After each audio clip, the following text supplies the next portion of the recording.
ইয়া রাসূলুল্লাহ ইয়া হাবিবাল্লাহ, দুনিয়ার জীবনে তো কখনো কোনো অবস্থায় আমি আমার মুখটাও মানুষকে দেখাই নাই। আল্লাহর ভয়ে সর্ব অবস্থায় আমি পর্দার মধ্যে আচ্ছন্ন ছিলাম।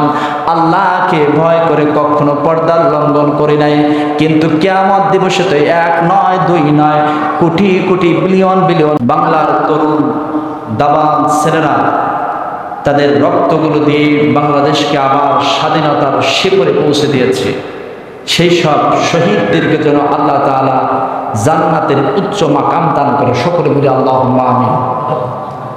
সম্মানিত হাজিরিন, ভূমিকা নয়, সংক্ষেপে বলি। আমি আলোচনার নিয়তে মহাগ্রন্থ পবিত্র কোরআন করিমের 2 নম্বর সূরা সূরাতুল বাকারা এর 269 নম্বর আয়াতে কারিমা আপনাদের সামনে তেলাওয়াত করছি। এই সূরায় আয়াত সংখ্যা হচ্ছে 286 নম্বরটি আয়াত রয়েছে এবং এই সূরায় 40টি রুকু রয়েছে। আমি সেই সব আয়াত থেকে আপনাদের সামনে ফাইন্ড আউট করেছি, রিমার্কেবল করেছি, আর সেটি হচ্ছে 269 নম্বর আয়াত। এই আয়াতে আল্লাহ সুবহানাহু ওয়া তাআলা বলেন, ইউতিল হিকমাতা মাইয়াশাউ ওয়া মাইয়ুতাল হিকমা ফাকাদ উতিয়া খায়রান কাসীরা। আল্লাহ তাআলা যাকে ইচ্ছা তাকে জ্ঞান দান করেন, প্রজ্ঞা দান করেন, তাকে দ্বীনি ইলম শিক্ষার জন্য সুযোগ করে দিয়ে দেন। সুবহানাল্লাহ বলেন। অর্থাৎ যিনি আল্লাহর সাহায্য পায়, যিনি আল্লাহর অনুগ্রহ পায়, সেই ব্যক্তিটাই দ্বীনি ইলম অন্বেষণ করার, দ্বীনি শিক্ষা অর্জন করার তৌফিক পায়। সুবহানাল্লাহ বলেন। ফাকাদ উতিয়া খায়রান কাসীরা ওয়া মা ইয়াযাক্কারু ইল্লা উলুল আলবাব। আল্লাহ পাক বলেন, আমি যে এই দ্বীনি ইলম শিক্ষার জন্য প্রজ্ঞা দান করলাম, হিকমত দান করলাম, জ্ঞান দান করলাম, এটা করে শেষ করে নাই। যারা দুনিয়ার জীবনে দ্বীনি ইলম শিক্ষা করে, ইলমে দ্বীন শিক্ষা করে, কোরআনের জ্ঞান অর্জন করে, তাকে দুনিয়া এবং আখিরাতে যতগুলো ভালাই আছে সবগুলো ভালাই তাকে আমি দান করি। সুবহানাল্লাহ। আসতে বলেন, আসতে বলেন সুবহানাল্লাহ। আরো জোরে বলেন সুবহানাল্লাহ। তাহলে এখান থেকে বোঝা গেল যে দ্বীনি ইলম শিক্ষা করা এটা একমাত্র আল্লাহ তাআলার অনুগ্রহের মাধ্যমে আমরা অর্জন করতে পারি, অর্থাৎ মাদ্রাসায় ভর্তি হতে পারি। ঠিক না বেঠিক? এটা আল্লাহ তাআলার অনুগ্রহ। এখন আসেন, পক্ষান্তরে মানুষের কনসেপ্টটা কি, মানুষের ধারণা কি? যারা দুনিয়ার দ্বীনি ইলম শিক্ষা করে, অর্থাৎ যারা মাদ্রাসায় পড়ে, এদের দ্বারা তো কোনো কিছু হয় না। এরা শেষ পর্যন্ত হয়তো বা কোনো মসজিদের মুয়াজ্জিনি করবে, ইমামতি করবে, কিংবা দাওয়াত খাইবে, কালেকশন করবে, ফকির ভিক্ষা করবে। এইসব কথা অনেক মানুষের কাছে আমরা শুনি, সকলের কাছে না। কিছু কিছু মানুষ এই কথাগুলো বলে, ঠিক না বেঠিক? বলে, কিন্তু মানুষের কনসেপ্ট আছে এটা কোনো কিছু করতে পারবে। কিন্তু আল্লাহ বলছে, যাকে আমি পছন্দ করি, যাকে আমি ইচ্ছা করি, তাকেই মাদ্রাসা পড়ার তৌফিক দান করি। সুবহানাল্লাহ বলে। কিন্তু মানুষের কনসেপ্টটা কি? হীনমন্যতা, ডিপ্রেশন। এমনকি যেসব মানুষরা নিজের সন্তানকে মাদ্রাসায় ভর্তি করতে দিতে চায়, তারা খুব হীনমন্যতায় ভোগে যে এই ছেলেকে মাদ্রাসায় ভর্তি করে দেব, এই ছেলে কি আর হবে, হাফেজায় কি আর করবে, এ কি ঠিক মতো খাইতে পারবে? কিন্তু আপনি দেখেন, তাকিয়ে দেখেন, সমাজের মধ্যে যারা মাদ্রাসায় পড়ছে, কোনো এক সময় মাদ্রাসায় পড়ছে, ইলম এখনো ধরে আছে, তারা কি বেকারত্বের মধ্যে জীবন কাটাচ্ছে? কতগুলো বলেন বলেন। মাত্র 3-4-5 বছর মাদ্রাসা পড়ার পরেও আল্লাহ তাআলা তাকে একটা রিজিকের ফয়সালা করে দিয়েছেন। অর্থাৎ বেকারত্বের যে একটা অভিশাপ, সেই অভিশাপ কিন্তু নাই। পক্ষান্তরে দেখেন, লক্ষ লক্ষ কোটি কোটি ছাত্র আজ বাংলার জমিনে আছে, যারা বেকারত্বের অভিশপ্তের মধ্যে জীবনটাকে আচ্ছন্ন করে শেষ পর্যন্ত আত্মহত্যা ছাড়া তাদের পথ আর কোনো থাকে না। ঠিক না বেঠিক? আরো জোরে বলেন। বছর 30টি বছর পড়াশোনা করার পরেও ভাগ্যে চাকরি জোটে না, অর্থাৎ বেকারত্বের মধ্যে আচ্ছন্ন হয়ে সর্বশেষ আত্মহত্যা ছাড়া তারা আর কোনো উপায় পায় না।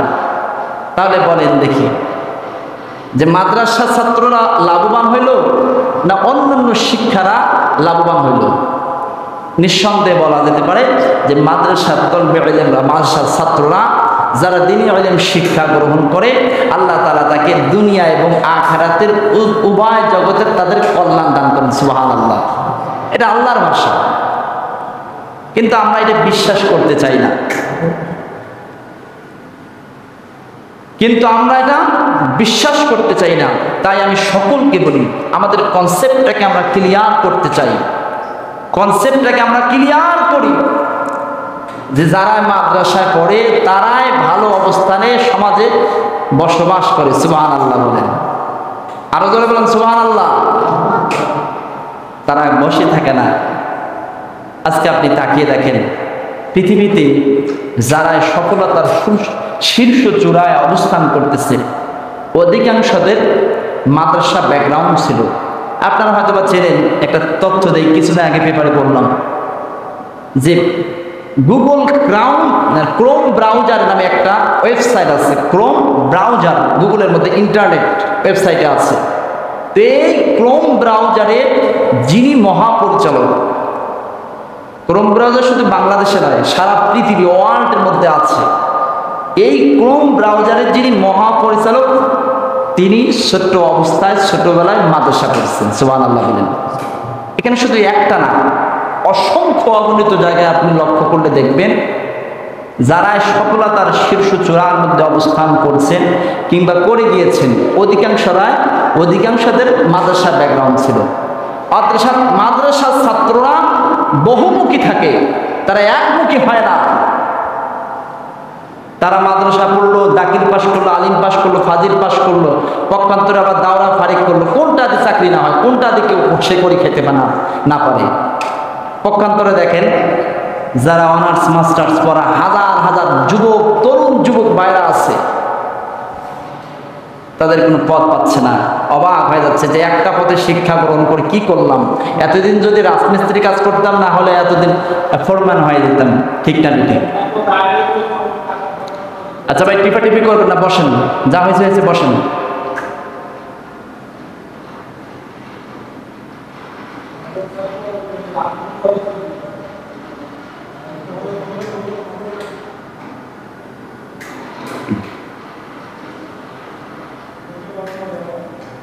আল্লাহ পাক রব্বুল আলামিন আমাদেরকে বোঝার তৌফিক দান করুন, সকলে আল্লাহুম্মা আমিন।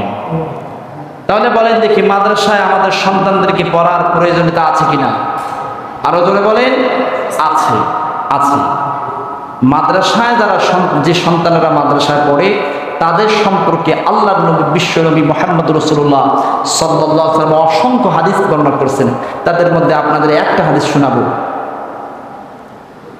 আল্লাহর নবী, বিশ্ব নবী, মুসনাদ আহমদের মধ্যে হাদিসটি বর্ণনা এসেছে।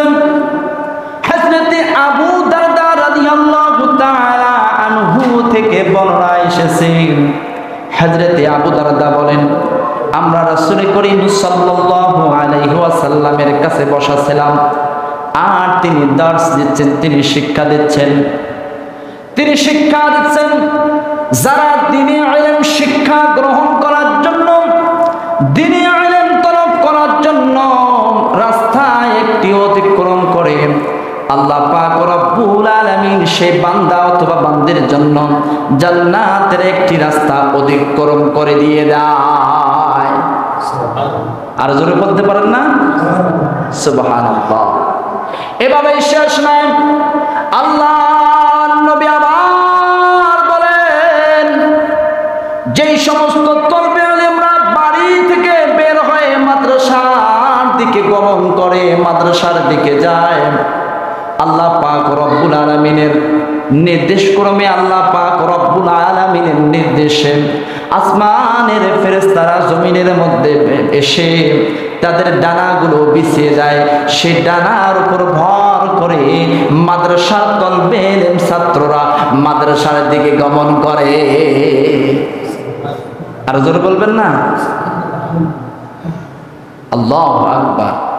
এভাবে শেষ নয় ভাইরা আমার, আল্লাহর নবী আবার বলেন, পৃথিবীর মানুষেরা তোমরা শুনে রাখো, যারা তলবে ইলম, যে সমস্ত তলবে ইলমরা মাদ্রাসায় দ্বীনি ইলম শিক্ষা করার জন্য যায়, দ্বীনি ইলম গ্রহণ করার জন্য যায়, তোমরা শুনে রাখো, আসমান ও জমিনের মধ্যে যতগুলো ফেরেশতা আছে সবগুলো ফেরেশতা ওই বান্দা অথবা ওই সত্য সন্তানটার জন্য আল্লাহর কাছে ক্ষমা প্রার্থনা করতে থাকে। এভাবে শেষ নয়, আল্লাহর নবী বলেন, এমনকি গর্তের পিপিলিকা সহ সমুদ্রের মাছ পর্যন্ত সব মাখলুক তলবে ইলমের জন্য আল্লাহর কাছে দোয়া করতে থাকে, আল্লাহ ওই যে তলবে একটা মাদ্রাসায় শিক্ষা গ্রহণ করার জন্য, তোমার কালাম শেখার জন্য যাচ্ছে, ওই সন্তানটাকে তুমি কবুল আর মঞ্জুর করে নিয়ে নাও। সুবহানাল্লাহ বলতে পারেন না? তাহলে বলেন দেখি, মাদ্রাসা পড়ার প্রয়োজনীয়তা আছে কিনা? জোরে বলেন, আছে কিনা? আছে, কিন্তু আমরা পড়াইতে চাই না। আমার সন্তান কি করে খাবে, এই সন্তানের ভবিষ্যৎ কি হবে, এই হীনমন্যতায় ভুগি আমরা, ফ্রাস্ট্রেশনে ভুগি আমরা ডিসঅ্যাপয়েন্টেডে ভুগি। কিন্তু আল্লাহ পাক বলছেন, তোমরা ডিসঅ্যাপয়েন্টের মধ্যে ভোগো, তোমরা ডিপ্রেশনের মধ্যে ভোগো, তোমরা হতাশার মধ্যে নিমজ্জিত থাকো, কিন্তু আমি বলছি, আমি যাকে ইচ্ছায় তাকেই মাদ্রাসা পড়ার তৌফিক দান করি, এবং শুধু মাদ্রাসা পড়ার তৌফিক দান করে শেষ করি না, তাকে দুনিয়া এবং আখিরাতের উভয় জগতের কল্যাণ দান করি। সুবহানাল্লাহ বলেন। ভাইরা আমার, এগুলো তো দুনিয়ার লাভের কথা শুনলেন, এখন চলুন একটি আখিরাতের অন্যতম লাভ আপনাদেরকে শোনায় দেন, যে মাদ্রাসায় পড়লে সন্তানেরা কি পরিমাণ আল্লাহর কাছে লাভবান হবে, আল্লাহর কাছে কি পরিমাণ সম্মানিত হয়। ছোট্টভাবে সংক্ষিপ্ত আকারে আপনাদেরকে শোনাই দেই ভাইরা আমার। যেদিন এই পৃথিবীটা তামা হয়ে যাবে, কোনো দিকে ছায়া থাকবে না, একমাত্র আল্লাহর আরশের ছায়া ব্যতীত পৃথিবীর বুকে আর কোনো ছায়া থাকবে না, জমিনের মধ্যে মানুষ দাঁড়াতে পারবে না, মানুষগুলো সকলে উলঙ্গ অবস্থায় ইয়া নফসি বলে দৌড়াতে থাকবে। এই কথা শোনার সঙ্গে সঙ্গে আল্লাহর নবীর সঙ্গে বসা ছিলেন হযরতে মা আয়েশা সিদ্দিকা রাদিয়াল্লাহু তাআলা আনহা বসা ছিলেন। আল্লাহর নবীকে প্রশ্ন করলেন, ইয়া রাসূলুল্লাহ, ইয়া হাবিবাল্লাহ, কিয়ামত দিবসে কি সবাই উলঙ্গ অবস্থায় আল্লাহর কাছে উপস্থিত হয়ে যাবে? আল্লাহর নবী বললেন, হ্যাঁ আয়েশা, কিয়ামত দিবসে সবাই উলঙ্গ অবস্থায় ইয়া নফসি বলতে আল্লাহর দিকে দৌড়াতে থাকবে, আল্লাহর দিকে ধাবমান হইতে থাকবে। হযরতে মা আয়েশা সিদ্দিকা রাদিয়াল্লাহু তাআলা আনহা এই কথা শোনার সঙ্গে সঙ্গে ডুকরে ডুকরে কান্না করতেছে, বলছেন, ইয়া রাসূলুল্লাহ, ইয়া হাবিবাল্লাহ, দুনিয়ার জীবনে তো কখনো কোনো অবস্থায় আমি আমার মুখটাও মানুষকে দেখাই নাই, আল্লাহর ভয়ে সর্ব অবস্থায় আমি পর্দার মধ্যে আচ্ছন্ন ছিলাম, আল্লাহকে ভয় করে কখনো পর্দার লঙ্ঘন করি নাই। কিন্তু কিয়ামত দিবসে তো এক নয় দুই নয়, crore crore billion billion million million মানুষ সেখানে থাকবে। সেই সমস্ত মানুষের সামনে যদি আমি উলঙ্গ হয়ে যাই, আমার অবস্থা কেমন হয়ে যাবে? আল্লাহর নবী বলতে লাগলেন, তুমি হয়তো বা এটা চিন্তা করতেছো, কিন্তু আয়েশা শুনে রাখো, কিয়ামত দিবস এমন একটা দিবস, কিয়ামতের সময় এমন একটা সময়, কোটি কোটি বিলিয়ন বিলিয়ন মানুষ উলঙ্গ হয়ে দৌড়াতে থাকবে, কিন্তু কেউ কারো দিকে সেই সময় তাকানোর সুযোগটাও পাবে না। আল্লাহু আকবার।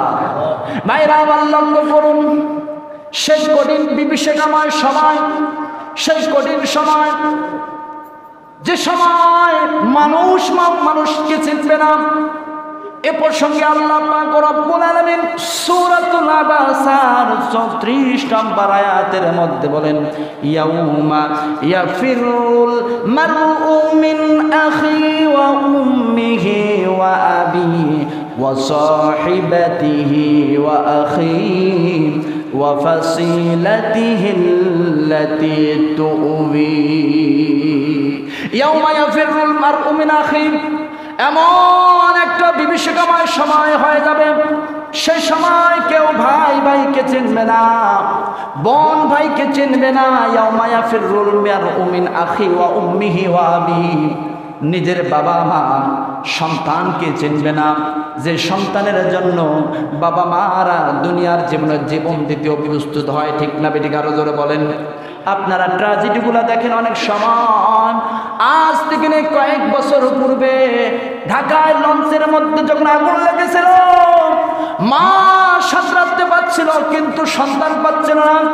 এমন অবস্থায় মা সন্তানকে বাঁচানোর জন্য নিজের জীবনটাকে বিলিয়ে দিয়েছিল। ঠিক না বেটি? আরো জোরে বলেন। আপনার শুধু একটা ঘটনা, দুইটা ঘটনা নয়, অসংখ্য অগণিত লক্ষ লক্ষ ঘটনার সাক্ষী দিতে পারবো। ভাইরা আমার, সন্তানকে বাঁচানোর জন্য বাবা মারাও জীবন দিতে প্রস্তুত হয়ে যায়। জবান খুলে বলেন ঠিক না বেটি? কিন্তু সেই বাবা মা সেদিন চিনবে না। ওয়া উম্মিহি ওয়া আবিহি ওয়া সাহিবাতিহি ওয়া আখিহি, সন্তান বাবা মাকে চিনবে না। আল্লাহু আকবার বলেন।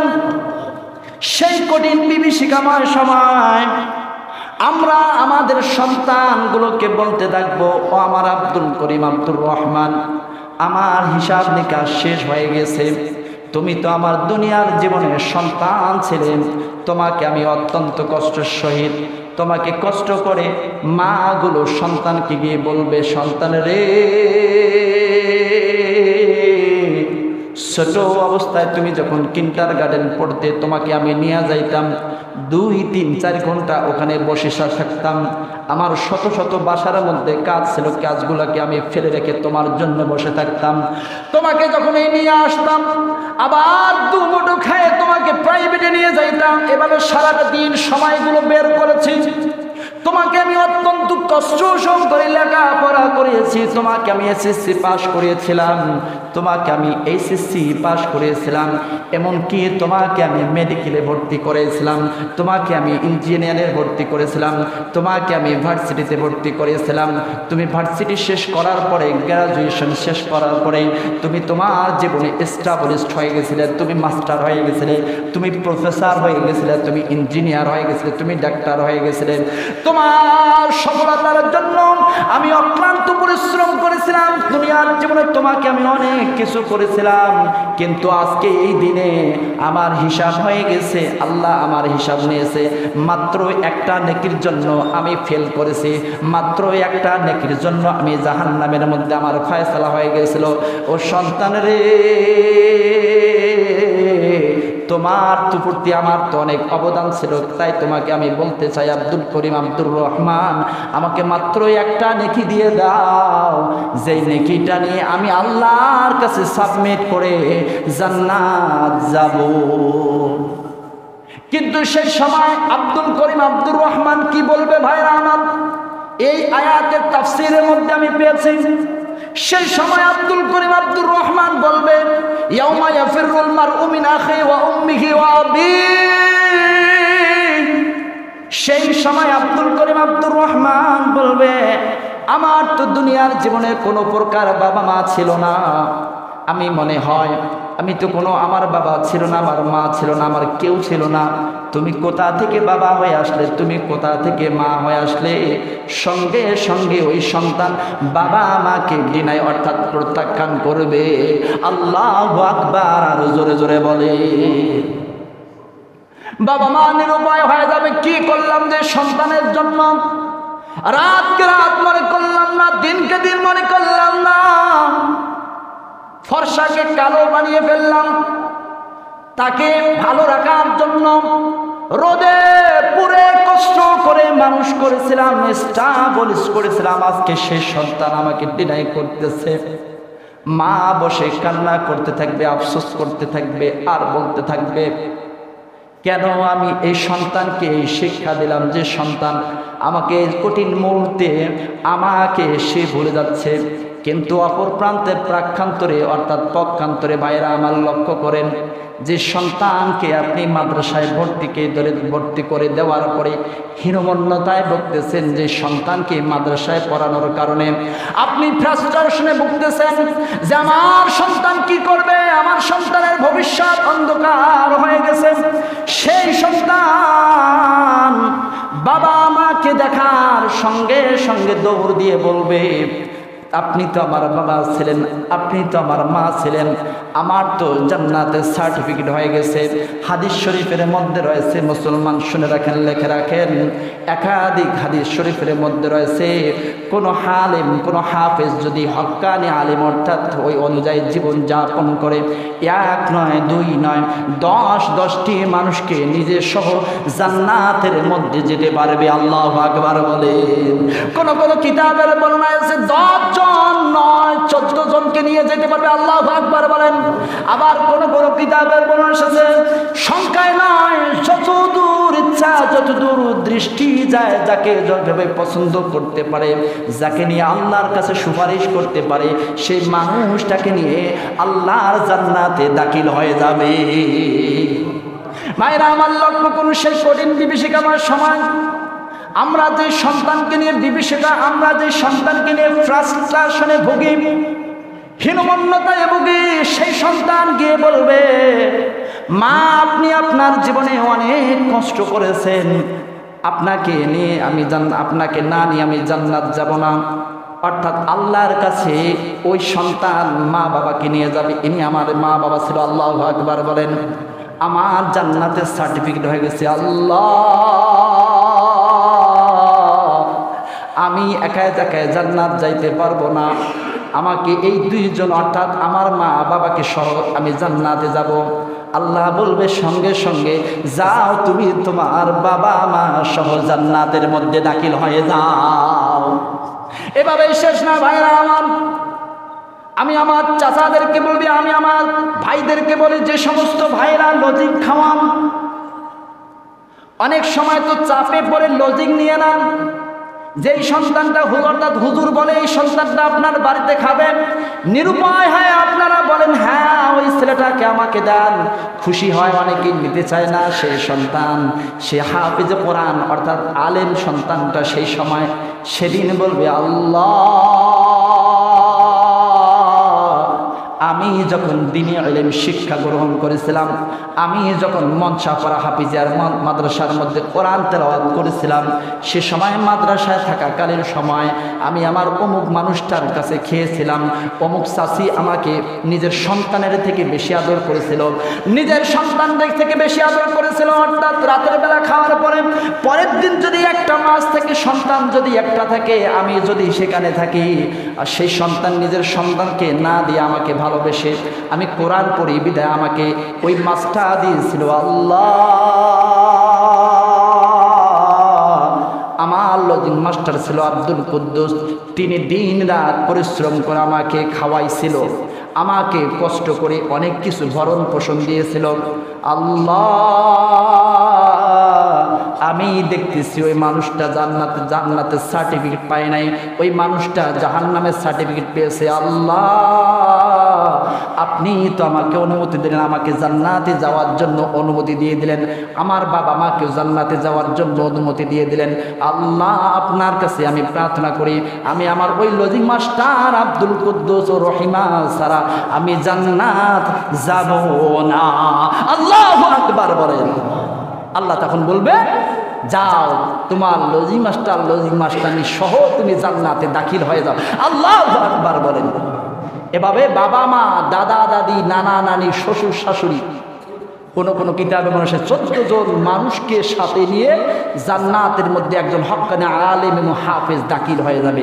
তাহলে বলেন দেখি, আমাদের সন্তানদেরকে মাদ্রাসার পড়ার প্রয়োজনীয়তা আছে কিনা? আরো জোরে বলেন, আরো জোরে বলেন, আছেন কিনা? বিশেষ করে আপনাদের এলাকায় একটা হাফিজি মাদ্রাসা আছে, এই মাদ্রাসা চালাতে গেলে তো ছাত্রের প্রয়োজন আছে। আমি অবাক হয়ে দেখলাম, কয়েকদিন থেকে দেখলাম মাদ্রাসা মনে হয় বেশি ছাত্র নাই। তো আপনারা এই মাদ্রাসাটাকে ধ্বংস করতে চান না মাদ্রাসাকে আবার পুনরায় চালু করতে চান?